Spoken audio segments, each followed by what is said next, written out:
Being better than somebody, if it's a pleasure for you, I call that sickness. This is not sickness. We call this education, we call this competition, we call this society.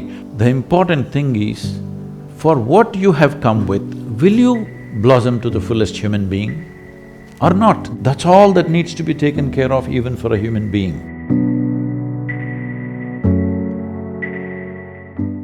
My question is on competition, and as most of the students here would know, LSE has a very intense culture of competition, and a lot of the students who come here have always been at the top of their class, and once they come here, they continue… How can everybody be at the top of their class? They sit there? All different classes. Oh, how can everybody be at the top of their class? Only one person is at the top of the class, isn't it? That's how I understand the top. Yeah, but once they come here, they're not the top anymore because everyone used to be the top, so… Oh. That kind of disappoints them a bit. Anyway, so once they come here, there is a big culture of competition, and there's a lot of comparison that takes place, whether it's comparing grades, achievements, internships, everything. I myself, for example, am not a very competitive person. I don't really engage in that with others.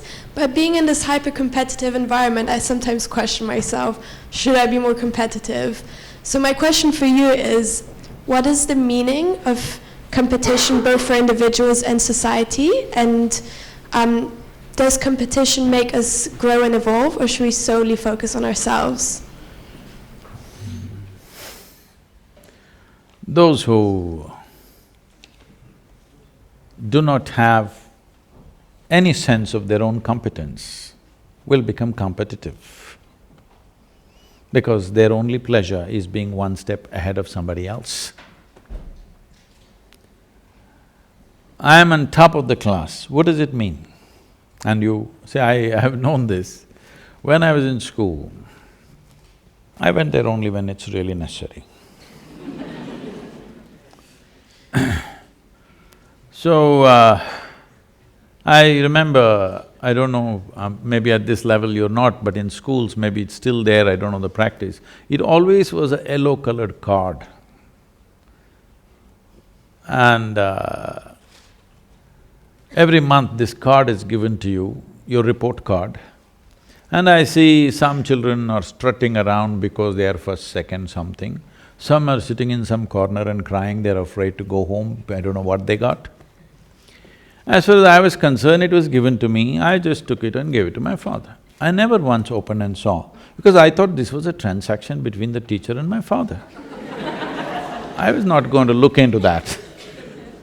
And I was quite certain what would be there in it, as far as the numbers are concerned, because it was always 6 zeros. Because I never wrote a single word in the test paper. That was the rule for me. But apart from the 6 zeros, the teachers wrote some literature in my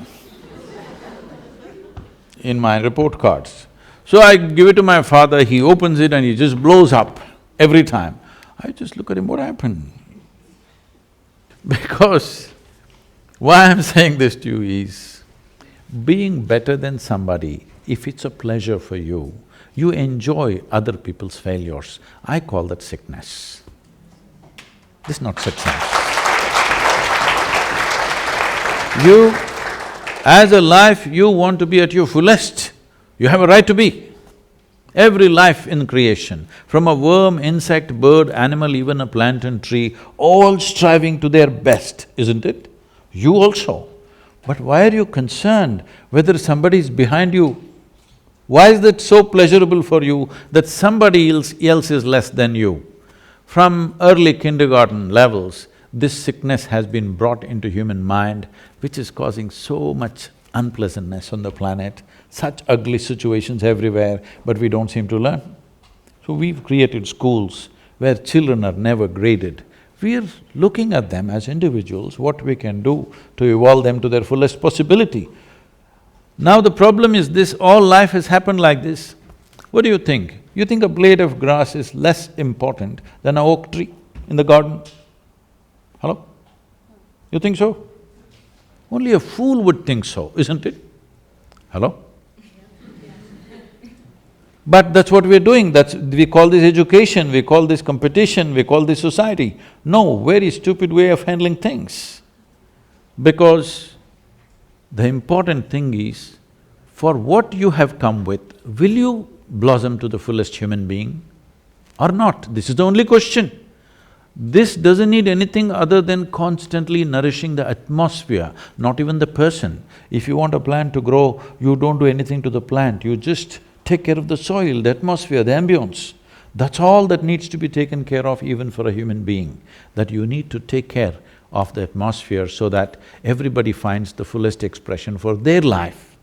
The moment you think you want to be better than somebody else, you've gotten sick in some way, and this sickness has permeated into the world in a huge way, and we think this is the way to become, to achieve something in our life. So if everybody is lame, you're a little faster and you think you're doing fantastic. You'll enjoy other people being crippled. Yes? Hello? If your entire life is always sitting on top of everybody else, you will enjoy other people's incapabilities, isn't it? This is not good for you, this is definitely not good for humanity.